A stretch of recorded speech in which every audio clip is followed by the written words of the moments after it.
The 53 podcast. Past the halfway point now into week 9 recaps. We did our power rankings. We gave you some predictions for playoff implications.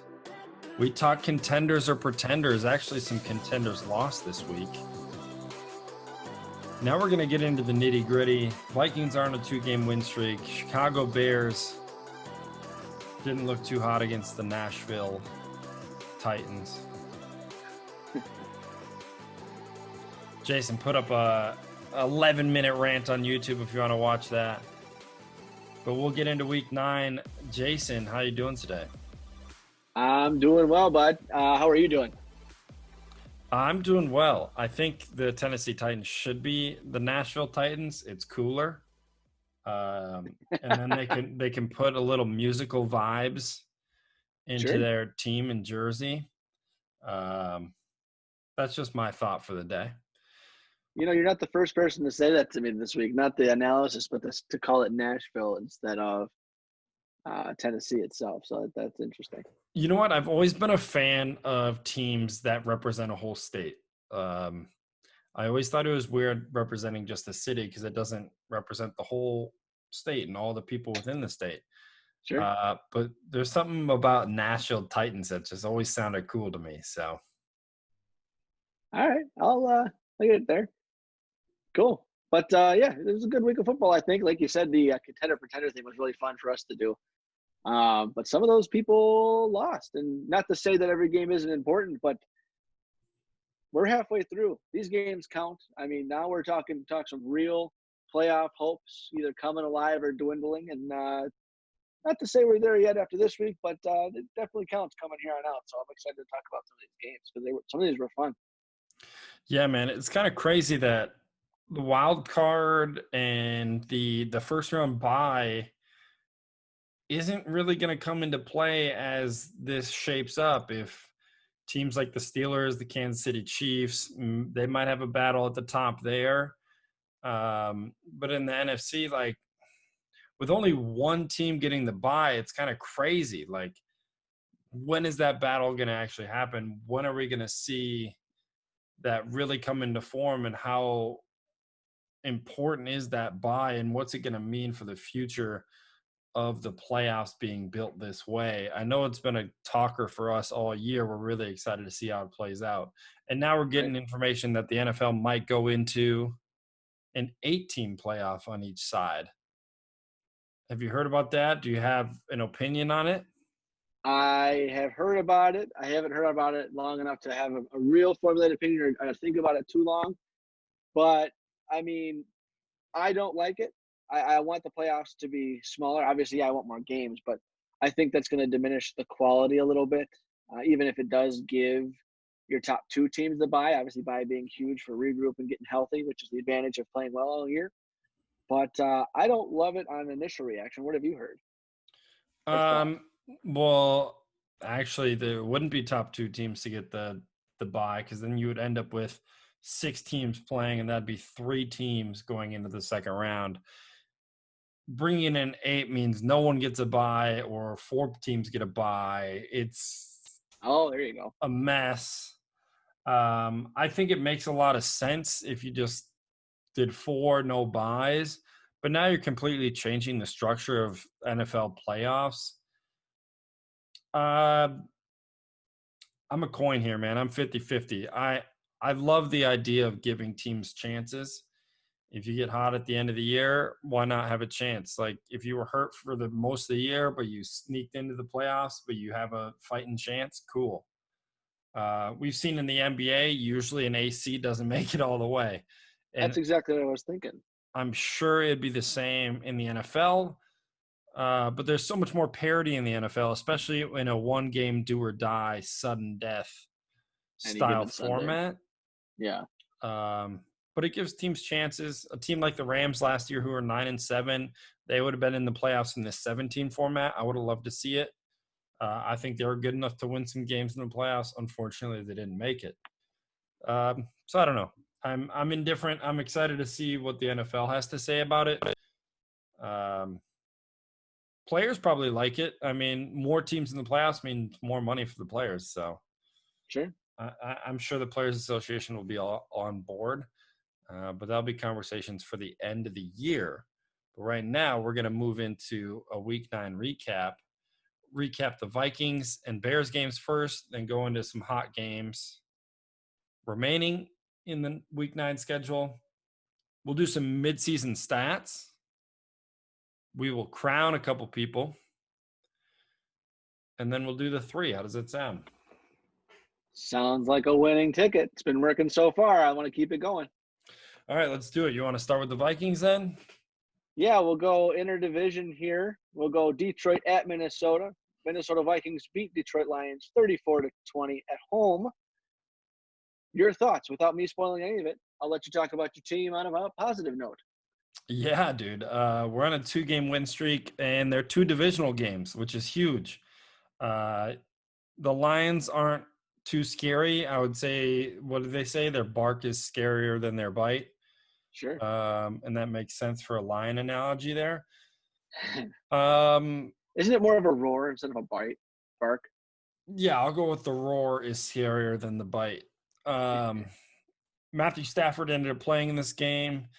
There was a concern that he might not have been able to pass a COVID test, but he passed. He was all good. He actually got hurt. Chase Daniel comes in and throws a pick. We actually we had 3 picks against this Lions offense, which is awesome. It's what we haven't seen all year. Our defense being able to bail out our offense. And talk about our offense, they look phenomenal. A newfound appreciation for the run game, which has been so fun to watch. We have a really young offensive line. Irv Smith Jr. Blocking and catching 2 touchdowns this week just look phenomenal. And Dalvin Cook is just making people miss left and right. He is like, for the midway point, setting a lot of records for efficiency as far as breaking tackles, yards expected after contact, and all that fun stuff. And I mean, it was just it was a clinic, man. It was a clinic on how to run the running back position in the NFL. And at some point, we're going to need to rely on Kirk.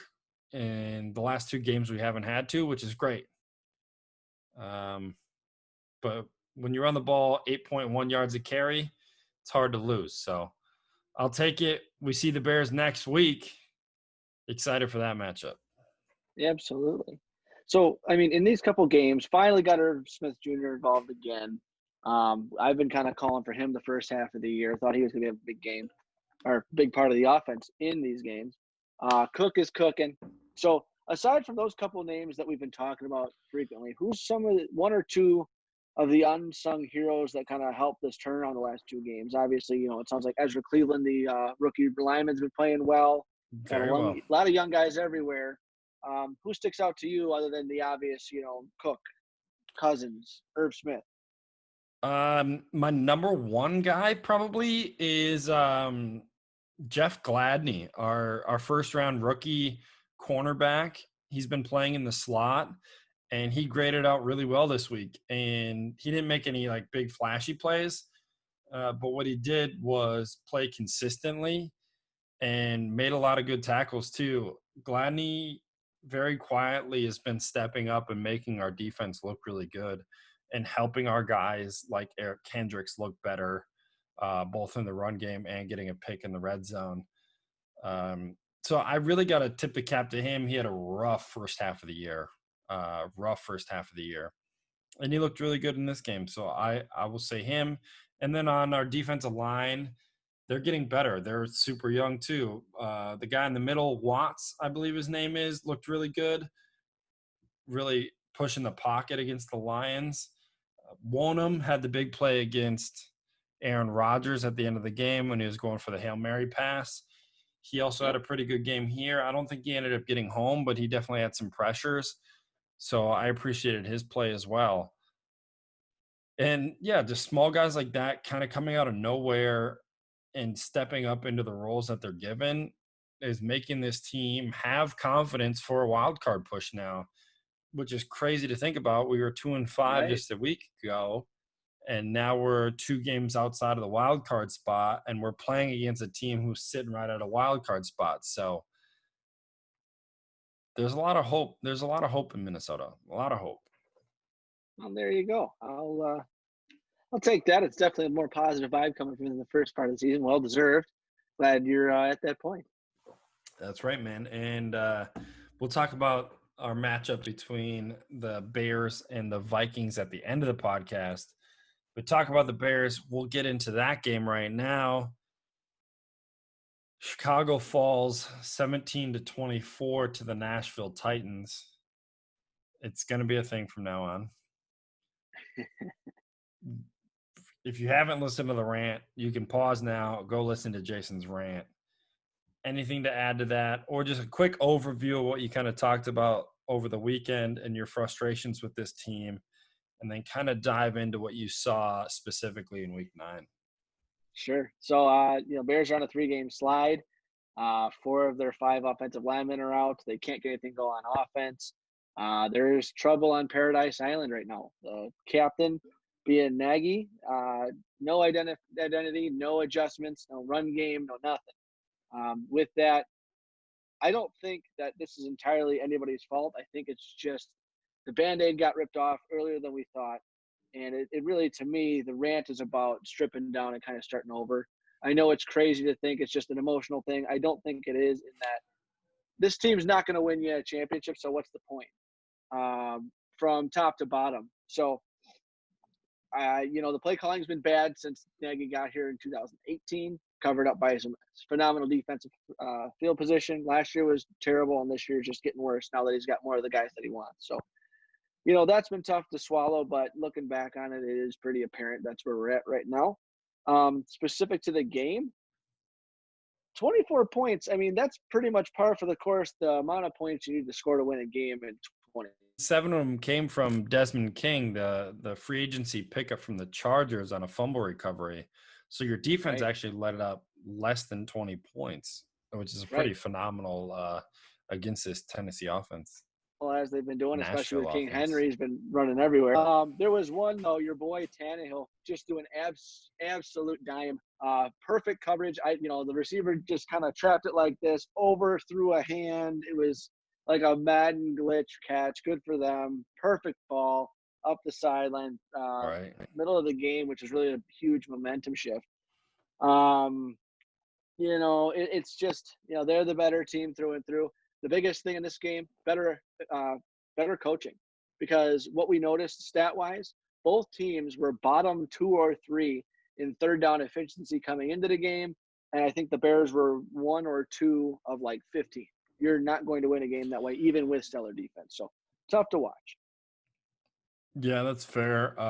That pass from Tannehill goes to A.J. Brown. I don't think he gets enough recognition in the league. He's only in his second year, very overshadowed by his college teammate DK Metcalf currently. But A.J. Brown will be a household name. He goes for 100 and a touchdown here. He's averaging almost 100 yards a game. He's only played about 5 games due to injury. My one question for you, going into next week, Dalvin Cook's been on a tear. You held Derrick Henry to 68 yards on 21 carries. But my question to you is, who's in your backfield next week? Does Cordero Patterson get more reps? What's going on there? I think the fan base is kind of done with that experiment, so I don't think they're going to go back to it. Do they have options? I don't know, because obviously Cohen with the ACL, you got Montgomery with the concussion protocol. Not sure if he'll play this weekend. Probably not. The one thing that Bears fans have been waiting for is, I think 3 or 4 weeks ago, we signed free agent veteran running back Lamar Miller. He is a speed guy. He's a veteran. He would fit the scheme well. It's just a matter of now if they're going to activate him off the practice squad. I have to imagine that they will. I have not looked into it as of today. But that kind of just seems like the logical choice, because Ryan Nall, being the undrafted guy, he's your typical 6'2" white guy. He's kind of like Peyton Hillis, but not as dominant. Can't really catch. Always love hearing that name, though. Right? Blocks a little bit. Can't break tackles. Can't make guys miss. Downhill for 3 yards and, a cloud of dust. So, nothing to get all awe-inspired on, especially behind the decimated offensive line. So, you're probably going to see another 50 throws this week. All right. Well, against a very porous defense in the first half of the year, it might be interesting to see what Nick Foles question mark can do. Yeah. Um, anyway, we'll go over predictions at the end of the podcast, like I said. So we'll get into a big game, AFC versus NFC Titans here. It's Seattle Seahawks go down to Josh Allen and the Buffalo Bills 34-44. A shootout like we all imagined it would be. Right. Jason, your thoughts after seeing this one? I was flipping through and I saw some of this one. I mean, it's incredible to see. I thought it was going to be a shootout, but I didn't think we'd see 78 points. No I kidding. mean, especially in Buffalo. So, one of the things that struck me, and one of the favorite notes that you have here, is that the Seahawks lost a turnover battle 0-4. So, Buffalo had 4 takeaways. Josh Allen had threw for 415 yards and got sacked 7 times in this game. Yeah. What is that? And he only threw 7 incompletions. It's So insane. what are you going to do? And especially, I know the last 2 weeks he played relatively poorly. And I know I was giving a little bit of beef last week, but this is the kind of bounce back game against a top tier opponent that you want to see. You knew it was going to be a shootout. Can he shoot out? He can shoot out. So, I mean, neither team could run the ball like we saw, especially with all the injuries to Seattle. But what else did you see? I know I hit a lot of major talking points there. Did you get a chance to really invest in this game? Yeah, my only one big talking point here is on the Seattle side. I think Buffalo's legit. I think they can beat anybody in the AFC. My Seattle thing is I am very much backing away from them as far as a powerhouse in the NFC. Reason being is if your defense can't stop anybody, it's a tough haul. And then Right. Russell Wilson finally showed some chinks in his armor. He still ended up having a pretty good statistical passing game, but he threw 2 picks and he fumbled twice. And not only that, the eye test looks like he was a little uncomfortable against this Bills defense. That's right. He Um, did. so to me, I don't think it's any indication how he's going to play the rest of the year, but it's an indication that when he plays against a good defense, he might still struggle if they don't have a run game. You need to be able to rely on a run game to help you out to get your receivers open against a good defense. It's too one-dimensional of a team right now to have confidence moving forward. That's really my big takeaway. Sure. No, I think that's fair enough. It's going to be interesting to see. Obviously, they have their losses this year have been to good teams, so at least that's saying something. Yep. But I think that's going to be one of those teams that we watch the rest of the way out here.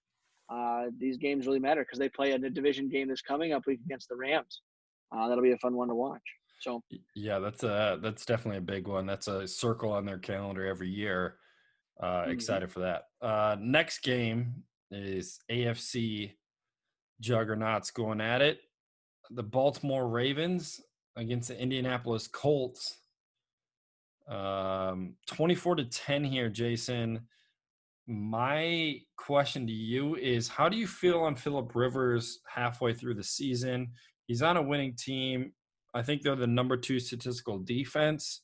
Their offense looks very stale. Is that because of Rivers or is that because of the weapons around him? I'm going to go with the weapons around him.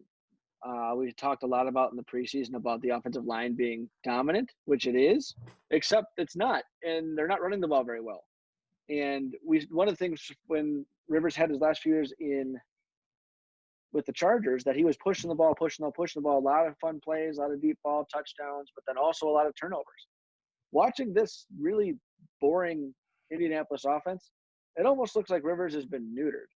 We know that he likes to throw the ball deep and short, but they've taken the ball out of Rivers' hands. There's a lot of dink and dunk stuff. He's got no one else to throw to. But we're also not seeing the turnovers. They are winning games. It's not sexy, but it doesn't give you any sort of real gumption that they're going to go anywhere, even if they make the playoffs or somehow pull out a win in the division. So, Yeah, I'm out on Rivers. I'm fully out. I think it was a great 1-year experiment for the Colts. They were in a win now situation with the defense that they do have. Mhm. So I think it was a great idea for them to pick him up, but it's exactly what it was. It was an experiment for 1 year, and I think you scrap it and start over next year, regardless of how the rest of the year goes. He's just not the guy to continue to lead this team, in my opinion. Whether it's finding somebody in free agency once again or drafting young, I'm 100% not sold on Rivers. I understand that there might be some issues in the receiving core, but it ain't it, man. It ain't it. And it's not just this game, it's games throughout the year as well. Um, but I'll say some stuff about the Ravens. You know, they come in and play against a really good defense. Looked very bad in the first half. I was like, oh no, not again. Lamar's gonna have another bad game. He turned it Right. around in the second half, played really well, put the team on his back. Um, and really, what they're missing is another playmaker on offense. If you're going to pick up Dez, activate him, gets minimal snaps this week.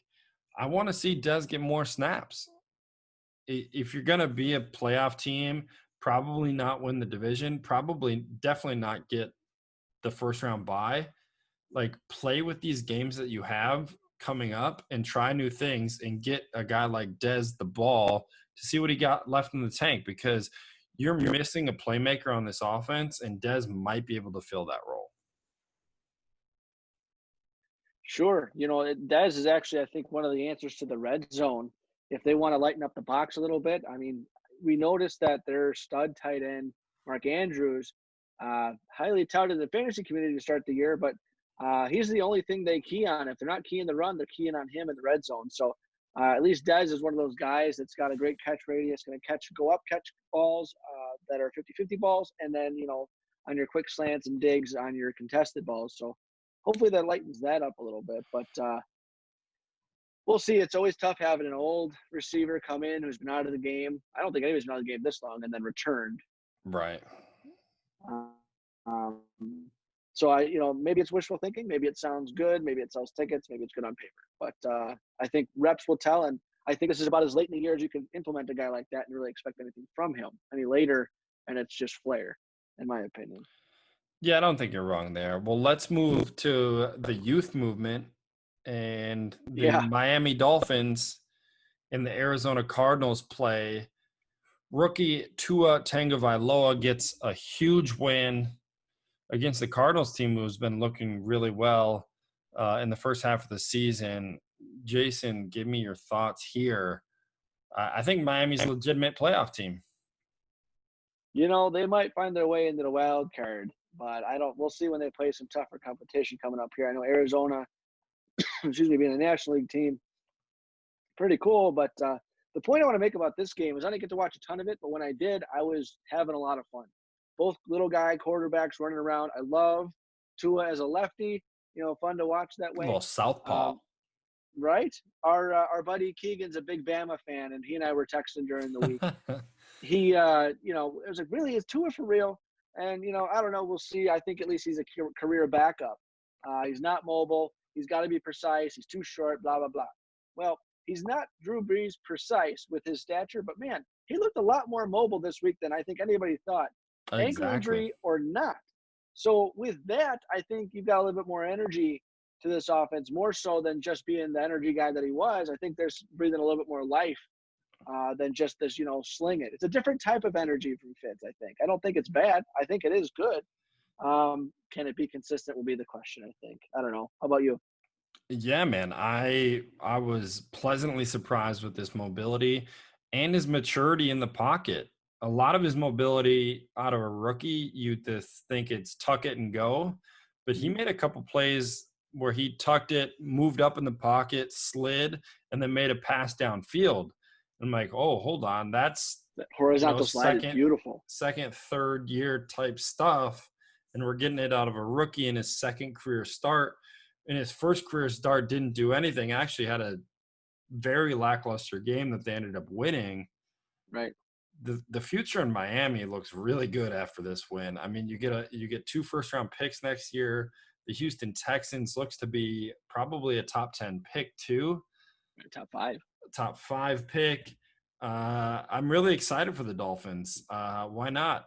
The division's up for grabs. Buffalo seems to have it this year, but next year, this is a huge battle, and the Patriots are going to retool. It might be a 3-team battle for the division, which is fun.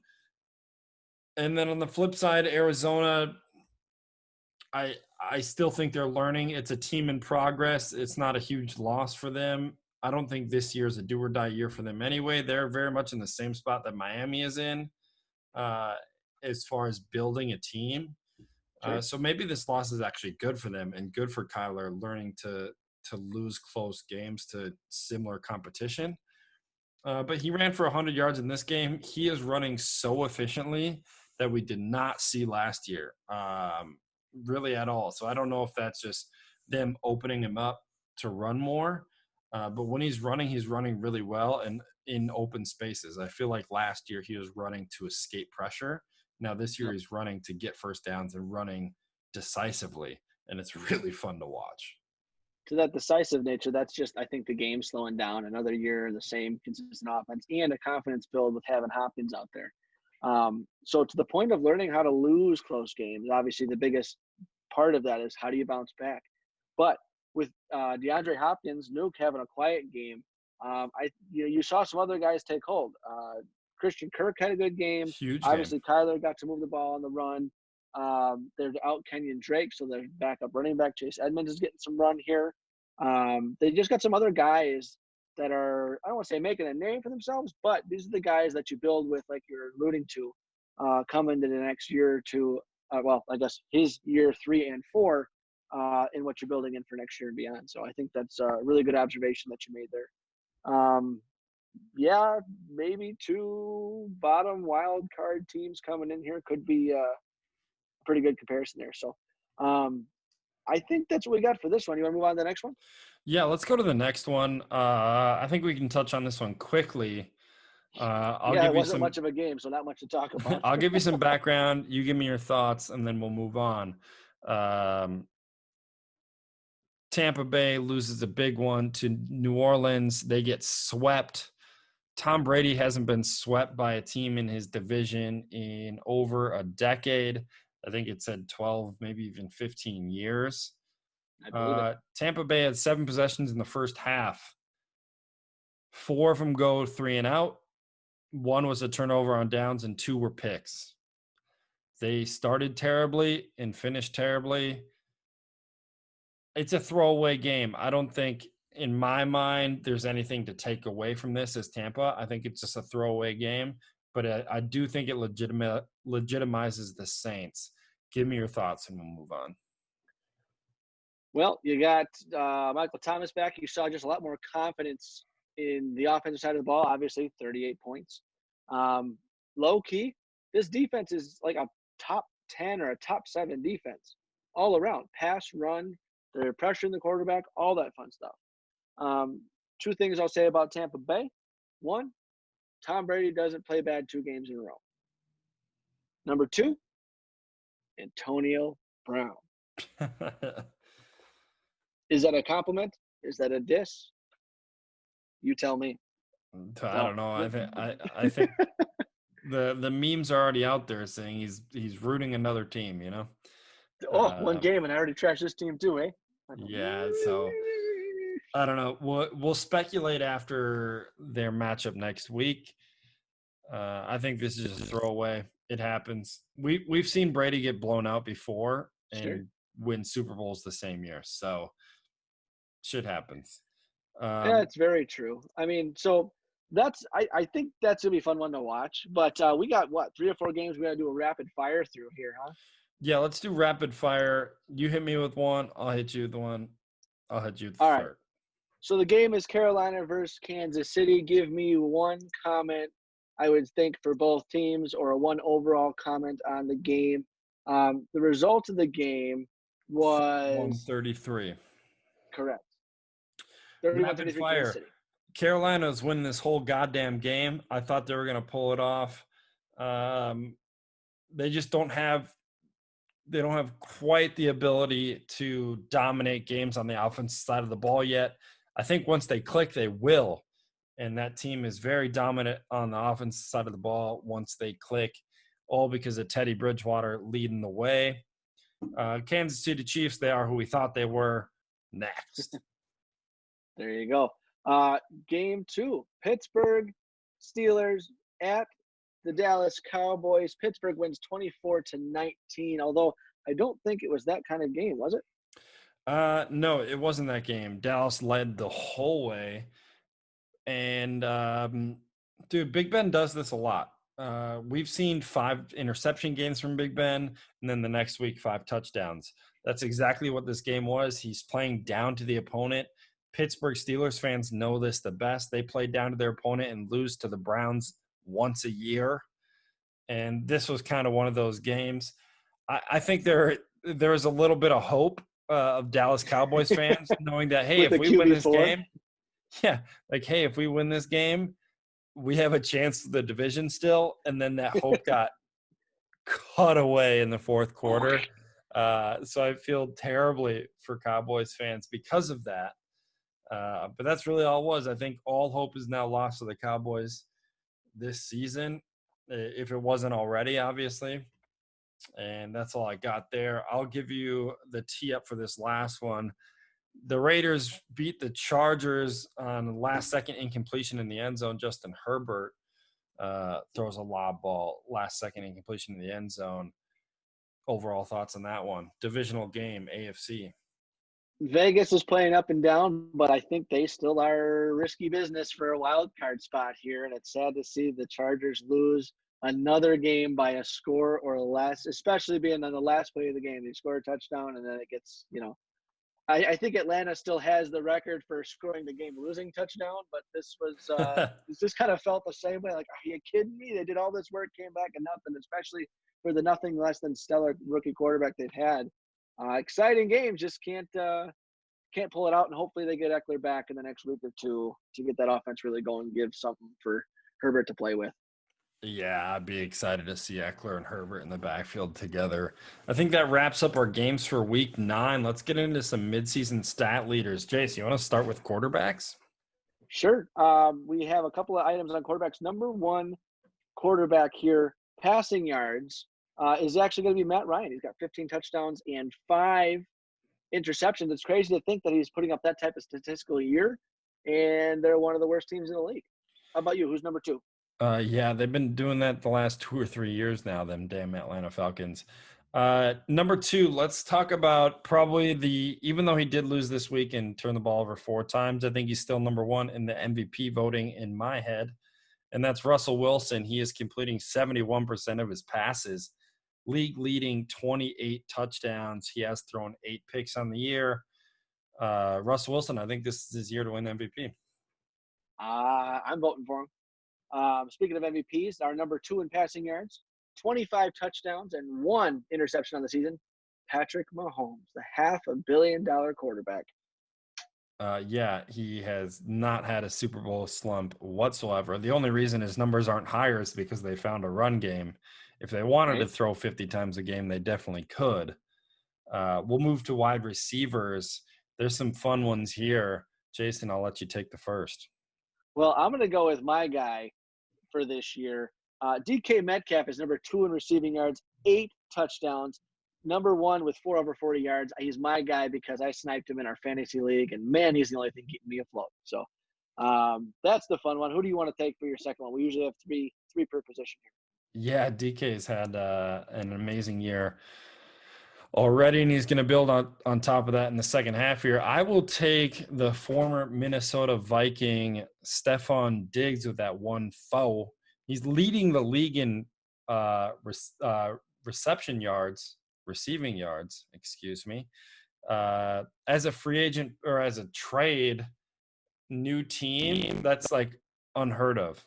Someone coming in, leading the league halfway Absolutely through the year. Crazy unheard of. He has 63 receptions, 813 yards. That's league leading. And he has 13 catches over 20 yards. I think that's tied or second in the league, if I'm not mistaken. So not only is he gaining a lot of yards, he's actually making a lot of explosive plays as well. Hats off to Josh Allen for getting his new toy the ball. Oh, absolutely. And then the last one we have here for the wide receiver group is Kansas City Chiefs Tyreek Hill. The little guy's got 9 touchdowns on the year, averaging just under 15 yards a catch, 44 balls, and 650 yards this season. So a little bit behind in yardage, but kind of a boomer bust, explosive play guy. But nonetheless, in real football, we're talking about probably one of the biggest threats in the league. Yeah, and you know what they've been able to do is find him in the red zone with quick ins and outs more Mm-hmm. this year than they ever have. So he's not just a middle of the field dominance. He's now finding his nooks and crannies in the red zone as well. Uh, hell of a player, hell of a player. We'll move on to running backs. Jason, hit me with your first. We got three here. Well, I'll leave you to your guy. So I'm going to talk about Derrick Henry, the monster. Although the Bears contained him last week, he's still got 843 yards and 8 rushing touchdowns. That is just par for the course for this man beast that is King Henry. Yeah, I'll take Dalvin Cook right now. The crazy thing is, last week on our mid-season, I said Derrick Henry's all but locked up the rushing record as long as he doesn't get injured because Dalvin missed a game, and I was like, Mm-hmm. Dalvin goes for 200 yards, has Again, 858 on the year. He's leading the league in touchdowns and rushing touchdowns and combined touchdowns. He looks phenomenal. Dalvin Cook, have a day, son. absolutely. His number is 12 right now, and that's pretty much what we thought Aaron Jones was going to do this year, but he's had quite the opposite of a season. Talk not a running back, but Kyler Murray's got over 500 rushing yards. It's 543 and 8 rushing touchdowns this year. I mean, that's a quarterback. That's more than Michael Vick numbers. I think that surpasses Cam Newton's midseason rushing yards for his Super Bowl or for his MVP year. Yeah, he scored 15 on the ground that year. So Kyler's definitely on pace to, flirt with that quarterback rushing touchdown number. Absolutely. What's the next section you want to go to? You go sacks or you want to go picks? Well, I will say this real quick about injuries. Yeah, Aaron Jones actually has been hurt, which is too bad. He had a 4 touchdown game. Another guy who's been hurt who looked phenomenal at the early couple games of the year. The reason why the Cleveland Browns have been winning some games. Nick Chubb, he has 6 runs over 20 yards. That leads the league in explosive plays over 20 yards running the ball. So I just want to give a nod there. Let's move on to sacks here. Par for the course as a definition is Aaron Donald, and sacks.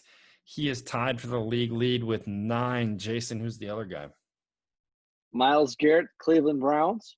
On top of his 9 sacks, he's also got 4 forced fumbles. So uh, growing into be everything of the expectation of the force of nature he was drafted to be several years ago.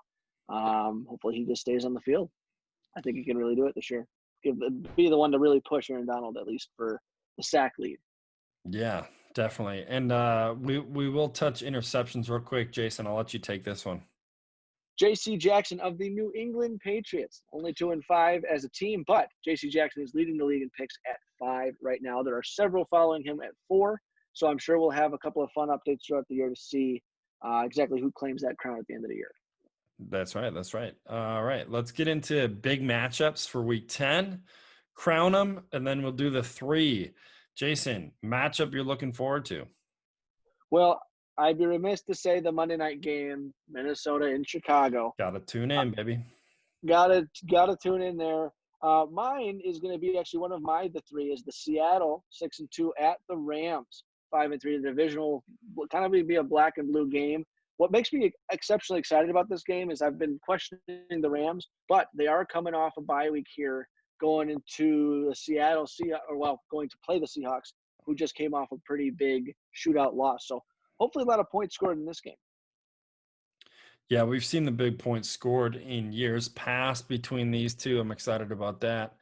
I will take who should I take? I'll take the Thursday night game. Indianapolis Colts play the Nashville Titans. Keep it rolling, baby. 6-2 Nashville versus Indy 5-3. This could be for the division. I think Indy's really on the downslope, and this Nashville team is super balanced on offense. So I'm going to take the Titans in this one. I like that. I like that. This is the game that I'm going to take next. I'm going to take the Chargers at Miami. You know, I've been pretty high on the Chargers, and they just they keep breaking my heart. They can't find a way to win. They're young, they're hurt, you know, yada yada. I am still on that bandwagon, but if they can't beat Miami, I think it's time for me to shut up about them being a better team than they are. Maybe I have to swallow my own medicine, but still a team I like to watch. Still team I think you can be excited about, but maybe a little bit more building than I was willing to admit. Yeah, I think that's fair. I mean, rookie versus rookie, love to see that. Here's an interdivision one. Arizona loses last week to Miami. They play the division foe Buffalo Bills, 7-2, 5-3. Two young quarterbacks duking it out. I'm excited to watch that one. And just the mayhem that happens on that field. I think they're both quarterbacks that you never know what's going to happen once they're back there in a pass set. So should be a fun one there. And what division is that? Mm-hmm. You said interdivision? Arizona played Miami last week in the interdivision foe Buffalo Bills. Wordplay. Oh, wow. That was way over my head. Nicely done. I see what you did Thanks. there. Appreciate it. Well, with that, I think the last game that we want to cover is Denver at Oakland. I've got 3-5 versus 5-3. Excuse me for the tongue twist. Drew Lock still alive, baby. I guess you've got Denver, and I'll take Oakland. That'll be a fun one to watch. Yeah, we'll see. That's something where I guess the overwhelming amount of injuries for the underwhelming performance of the team coached by Vic Fangio. I always try to keep a tab on him. Jerry Jeudy had himself a big week. Maybe some of these young guys will come on. Drew Lock dream is still alive. Give him another chance. He needs to be the starting quarterback going into next year. Give him another chance. He's a trap star. He's gonna keep dancing. He's gonna keep singing. He promised. So at least he's worth a meme. Yeah, it's very cringe, but I like it. All right, let's move on. Let's crown somebody. You want to crown him? My first crown, or our first crown. Wife laughing upstairs. Oops. Our first crown of the day goes to Sean Payton and the New Orleans Saints. All off season, the talk is Brady, Tampa Bay. They're going to play in the Super Bowl in their own stadium. Gronkowski signs, fucking. Now you got Antonio Brown there. Oh my God, what's happening? Not so fast, says Sean Payton. They sweep them. They win week one. They win this past week. Sean Payton, I hate you, but you're crowned. We'll take it. I'll follow suit. I'll give you the one that you want here. I'll eat a little bit of crow and talk nice about a Packer. Devontae Adams is ripping it this year. I mean, he's missed a couple of games due to injury, and they had an early bye because he's played, 6 games? And in those 6 games, his per game stats are mind-blowing. Unbelievable. I mean, he's averaging almost 9 catches a game, 112 yards. He has 8 touchdowns on the year, so that's 1.15, 1.2 touchdowns a game. Sure. Also absurd. And he's got 3 games with 150 or more yards. Granted, they have not played the Bears yet this year, but Devontae Adams, you may be crowned. Yeah, man, he's a stud. Put some respect on that dude's name. For far too long, he's been held out of the top wide receiver conversation. And he's not balling just because of Aaron Rodgers. The dude can ball himself. You are hereby crowned. We'll stay in the NFC North for our third one. We mentioned him a couple times already, but the historic 200-yard performance on the ground from Dalvin Cook. Unbelievable. Playing against Adrian Peterson, who lined up for the Lions, kind of had an official torch passing of historic running back to historic Viking running back. It was fun to see. The last 2 weeks, he had 478 total yards of offense and 6 touchdowns. I really can't remember 2 weeks like this ever been played. That's right. Cook them up. They play against a pretty tough Bears defense next week, so we'll see what the Cook has in store. Maybe a nice beef stew on a cold Chicago field. I'll take it. Let's do it. That's crown him, man. Let's get into the three. Jace, give me your first. I'm starting this week off with an upset.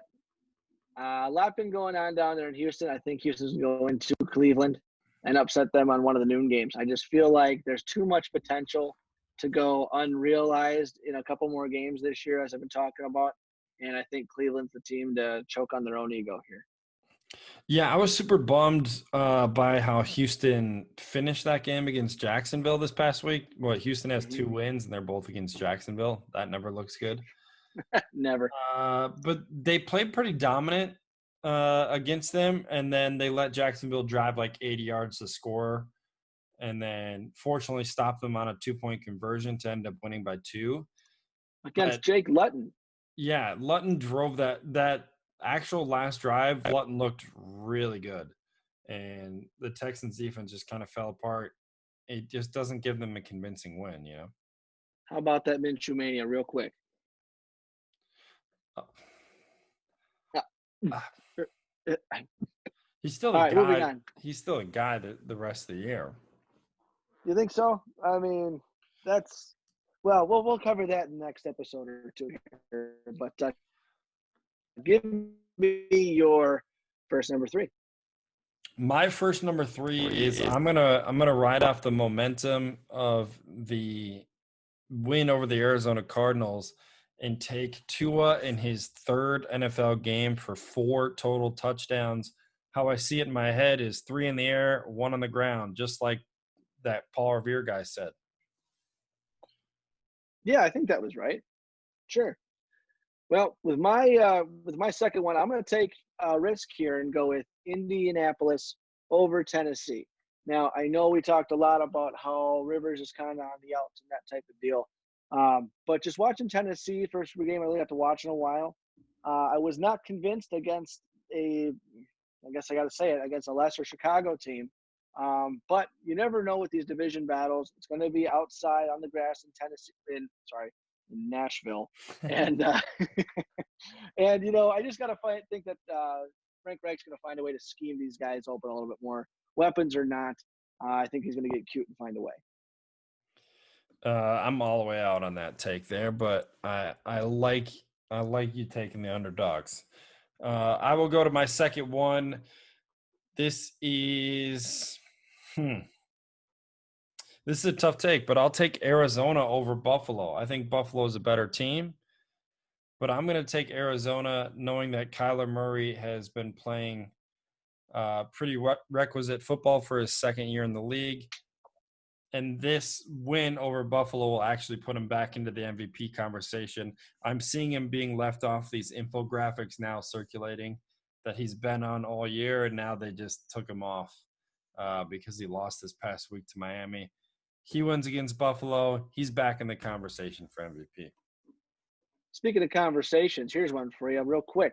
To start the year, Kyler Murray and Josh Allen were both predicted to be your top, explosive fantasy players. Who do you think's got the edge right now? I know it's been one's been running the ball like crazy. One's been throwing monster bombs. They've both been scoring a lot of points. Who would you take right now if you had to draft one? If I had to draft one, or like who has fantasy more fantasy points? Fantasy football, if you had to draft one. Who would you want right now to finish out your year? Oh, Kyler Murray. All right, cool. I'll take that. That's one where I actually ended up drafting Kyler for Kelsey's team in our other league, and then I've got Josh Allen in that league. So it's just been a reassuring type of year. It's been a crazy one. Yeah, I mean, Josh Allen ran in 9 touchdowns last year, but Kyler's already got 8 this year. It's kind of nuts. Right at the halfway mark.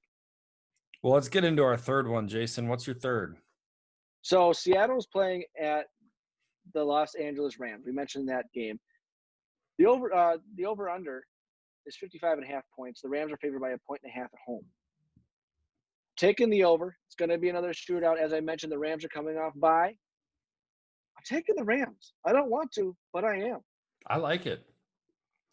Who would you take in that game? Hey, we talked about it at the halfway point when we're doing our power rankings. This Rams defense is actually good. I think they're third in points allowed. And any team with Aaron Donald, Jalen Ramsey, I mean, these guys can play. I always hate betting against Russell Wilson, so I'm not going to bet against them. But I'm going to take the Rams. I'm a Rams fan. Give me some horns on my head. I'm with you here, but or you're taking Seattle. So I'm taking the Rams. oh, you're I'm taking the Rams. I'm really excited to watch I'm with Ramsey you here, man. DK. I'm with you here, man. Yeah, I mean that could be the matchup for 3, 4, 5 years to come. Jalen and DK, man. It's going to be a fun one. Sure. Well, take us home on your last number 3 here, and then we'll have a little surprise for the Vikings Bears game. Our predictions. Yeah, man. I will say Joe Burrow coming off a bye plays Pittsburgh, who had a rough day in Dallas. Still got the win, and they're still undefeated. I'm not going to take them outright, but I will take them plus 3.5. I think they either win outright or lose by less than a field goal, or a field goal or less. So confidence in Joe Burrow and what he's been able to do. I'm loving Tyler Boyd and Joe Burrow's connection. Fun stuff to watch. There you go. Well, before we wrap it up, take it home here. Thank you all for listening. Our wrap-up point here will be the Vikings will be playing Monday Night Football in Chicago this coming Monday, November 16th. Minnesota's favored by 2.5 points. Yeah, we as are. the visitors. Over-unders 45 points. Tell me about your game prediction. Yeah, I'll give you a prediction now with the ability to change my mind before Monday night. Right now, I feel not good about it. I think this is a game where our offense comes out stale. We don't put up too many points in the first half. It follows into the second half. We end up losing by a field goal. That's honestly how I feel. This over-under is probably pretty close to where I think it's going to be. I would probably take the under if you know this division well enough. Usually you get some stinker games. This just feels like a stinker game, man. I don't like to say that because the Vikings have been playing well the last 2 weeks. But I see the Bears winning this one outright. I see a Viking loss by 3. Well, there you go. A lot of the same feelings felt here. I'm taking the under for sure. I've got a 19-16 Bears victory. With the asterisks to change because we do have quite a few guys on the offensive and defensive lines that are out on the COVID list this last week, not to mention a ton on injury. So we'll see exactly where we shape up come this weekend. I'm sure we'll have a bunch of updates during the Sunday's game as they announce who's in and out for the coming Monday night game, questionable, etc. I think a lot of it's going to come down to that. And, I will note that the Bears have had the Vikings number the last few years, which is exactly why it makes me very nervous. Usually that's a bragging point. Now it's like, yeah, Murphy's Law type of thing where we're on a 3-game slide. That type of deal. So it'll be fun to see. We'll see where it's at. You're actually coming back into town here this weekend, aren't you? I'll be back on Tuesday. Back on Tuesday. Not going to make it home for the game. All right. Well, we'll see you when you get back, bud, and hopefully get a podcast in then, or maybe we'll delay the day, let you get your bearings once you're back in town. That's right, man. This has been the Week 9 NFL recap. We're having fun doing this. This is our first matchup battle of the 53's career, so we'll see. Maybe we'll have to make a badge or something. That if your team wins, say a running bet or something. Yeah, we'll have to figure that out before the series finishes, for sure. Maybe it's a badge. Maybe it's I don't know. We'll work on it. We'll talk offline this week. Absolutely. I like this. I like where this is going. I think our X factor Justin Jefferson's gonna make some big plays, and we're gonna make y'all look silly on Monday night. That's all I'm saying. Well, maybe we could do like a Super Bowl squares thing. Put players' names and yardage. Heard Kirk Cousins' record on Monday Night Football, right? Oh, yeah. Bears will win by 30 now. I forgot about that. Yeah, he's 1-9. Hey, that doesn't mean anything. That's all in the past. We're in the present now. First Monday night game of the year. Let's get it. Bear down, baby. We will catch you guys next week. Let us know your thoughts, Bears Vikings, in the comments. Hit us up on Twitter at the53podcast. Chat with you later. Thanks for tuning in. Deuces.